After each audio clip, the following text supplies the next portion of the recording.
had a young lady who lived with me, so a trouble background, and she had been to 5 different secondary schools, had 6 months off school as well in secondary school, and managed to get 5 GCSEs. She thought she was very unintelligent, and when we were talking about her education plan, we were talking about maybe putting her on one of these courses for the kids who are of lower ability.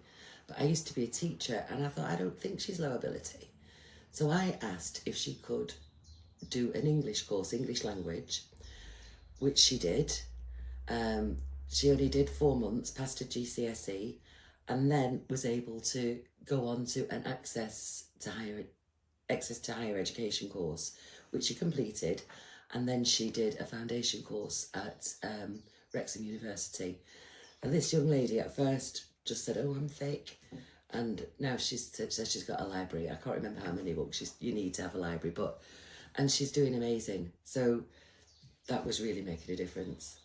And then, I mean, I've had a gorgeous young man from Sudan who was very, cripplingly shy.